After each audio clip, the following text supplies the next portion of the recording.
As you've played Football Manager, have you ever had players on defend duties that have managed to score goals for you?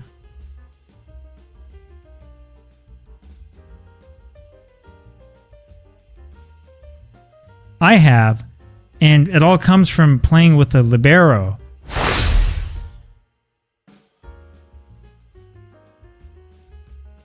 So I never played with a Libero before I created this tactic. To be honest with you, I barely know what I'm doing.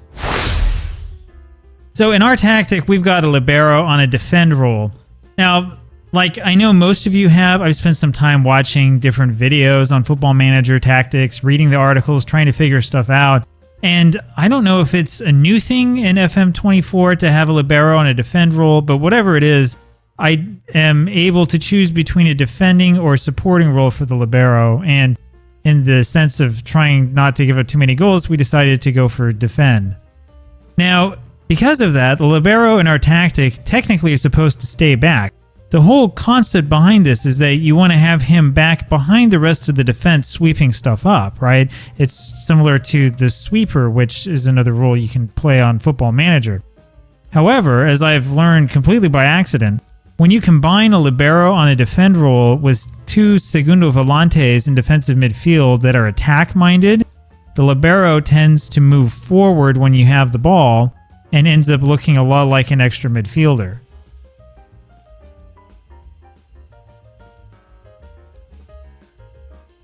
Now, what do you need to make this work? Well, you need to have a really good, experienced center back to play as a Libero. Preferably, you want one who is fast. Good pace and acceleration makes a huge difference. And as always, it helps if they can shoot as well. So the best Libero of all time, I think undeniably, was Franz Beckenbauer. Now, in these clips, you can see him setting up West Germany's attack by sweeping up the ball from behind and dictating play quickly.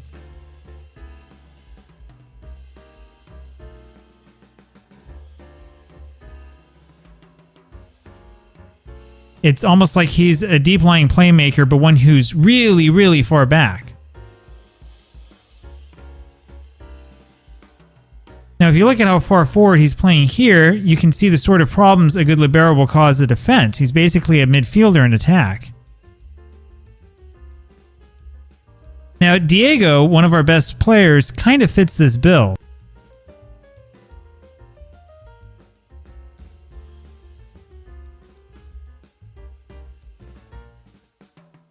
I wish that his pace were higher, but he's good in the offensive categories. He can shoot.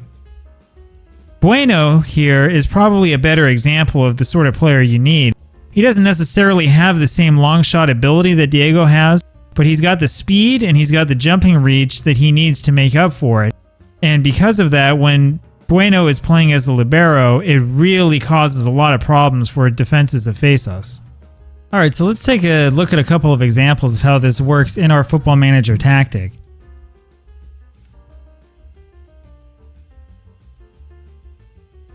So, in this match here, look at what Tayo Koga does.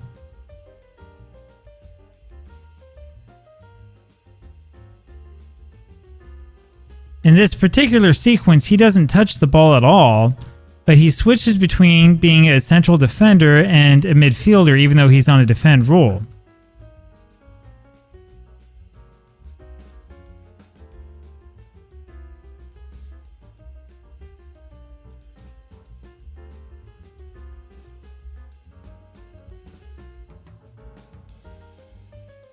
Again, that's sort of triggered, as I understand it, in the logic in game because of the two attacking segundo volantes in front of him.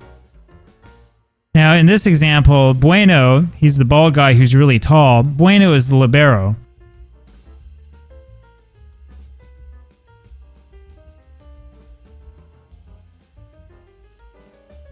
He winds up here with a wide open shot in a position that feels like a midfield position. The defense loses track of him because he's further ahead than he's supposed to be. Now, pay attention here to Diego, again, one of our better players. He's the Libero. You can see him playing clearly in front of the other two central defenders in almost an attacking position, even though he has the defend rule. He gets this pass from Takamine and drills a shot from range.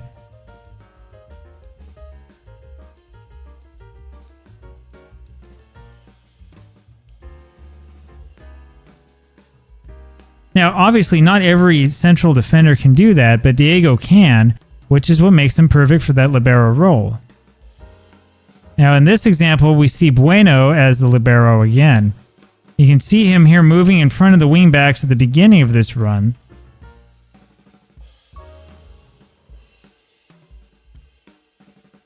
And as it continues, you can see him moving up together with the attack to get in a strong attacking position. And in the end, he winds up with the wide open shot. Well, all of that's good and well, but what about defending, right? Having this guy move so far forward, doesn't this leave you open in the back? Not necessarily, and see, that's where your pace and acceleration comes in. So watch this again. Here's Diego going straight back to defend along with our defenders.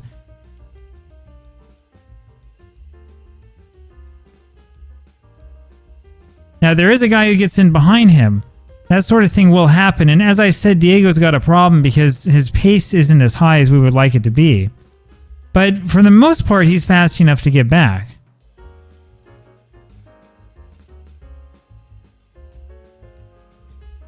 And here, once again, you can see Diego getting back in time to prevent against the counter-attack.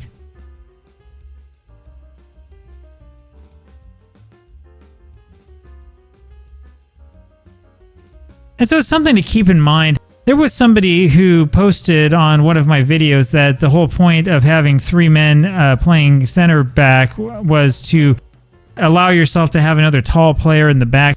I can sort of see that happening, but there's really so much more to it than just that. If you have three men in the back like this, you can play around with some of these extra roles and try to get one of these guys to move up a little bit further forward. Again, remember, you probably don't want to do this with like the 16-year-old kid that you just moved up to the big squad.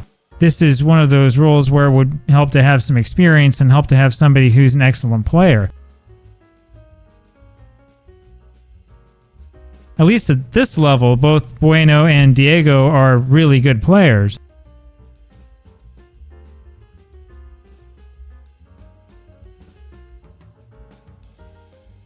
I'm not sure if they'll continue to be in the future as we move up the league, but we'll deal with that problem as it comes.